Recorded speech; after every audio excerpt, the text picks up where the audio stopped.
Assalamualaikum warahmatullahi wabarakatuh. Halo anak-anak, selamat pagi. Sudah siap ya belajarnya? Hari ini kita lanjut materi di tema 3, subtema 1, pembelajaran yang ketiga. Nah, sebelum memulai pembelajaran, kita jangan lupa berdoa terlebih dahulu ya. Anak-anak, tahukah kamu manusia itu adalah makhluk sosial? Ayo. Jadi, manusia itu adalah makhluk sosial karena manusia memerlukan orang lain untuk memenuhi kebutuhan hidupnya. Di dalam kehidupan sosial, setiap manusia saling berinteraksi satu sama lain, sehingga terciptalah interaksi sosial. Interaksi sosial itu apa? Nah, interaksi sosial adalah hubungan-hubungan sosial yang menyangkut hubungan antar individu, individu dengan kelompok, dan juga kelompok dengan kelompok.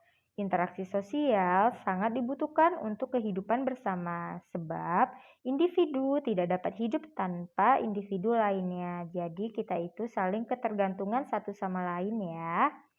Nah, interaksi dengan lingkungan hidup merupakan interaksi antara manusia dengan lingkungan yang terbentuk secara alami. Seperti gunung, sungai, rawa, itu merupakan contoh-contoh lingkungan alam ya. Jadi manusia itu dapat juga berinteraksi dengan lingkungan alam. Interaksi sosial terjadi akibat adanya kontak sosial dan komunikasi.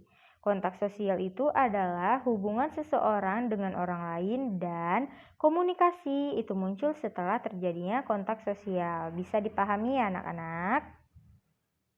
Berikut ini adalah jenis interaksi sosial. Yang pertama ada interaksi sosial antar individu, kemudian yang kedua interaksi sosial individu dengan kelompok, dan yang ketiga itu interaksi sosial antar kelompok. Kita akan membahasnya satu persatu. Yang pertama, interaksi sosial antar individu. Nah, ini terjadi antara dua orang yang berinteraksi dan juga saling merespon. Contohnya kamu dengan teman kamu, terjadi percakapan individu dengan individu ya.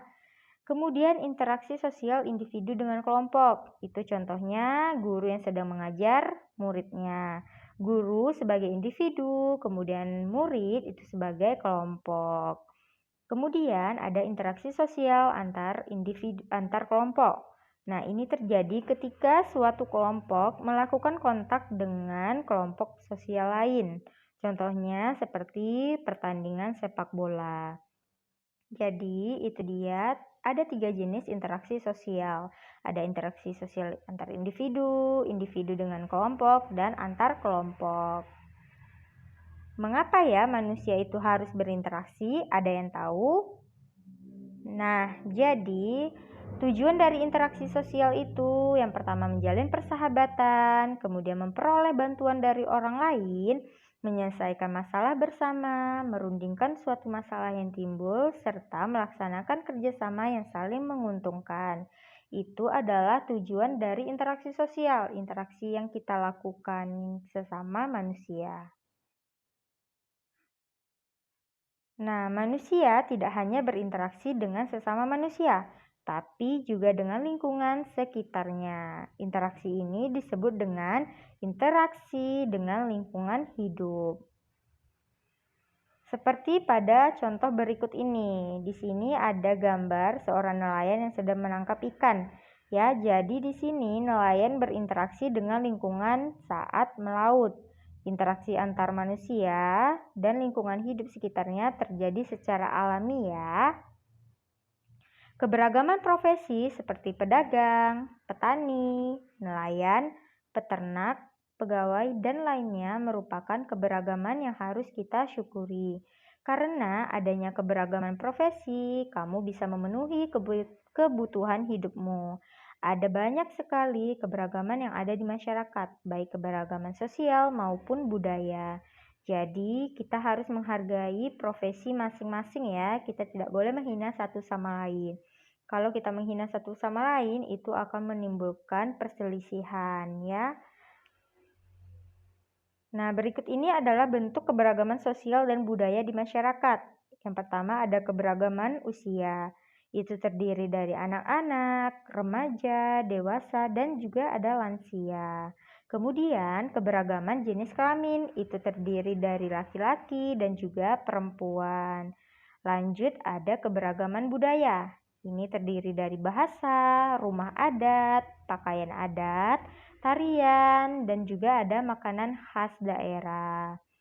Lanjut, ada keberagaman agama. Agama itu di Indonesia bermacam-macam. Ada agama Islam, Kristen, Katolik, Hindu, Buddha, dan juga Konghucu. Dan terakhir itu ada keberagaman pekerjaan. Ada petani, peternak, pedagang, dokter, guru, pegawai, dan lain-lain. Jadi, itu dia ada bentuk-bentuk keberagaman sosial dan budaya di masyarakat.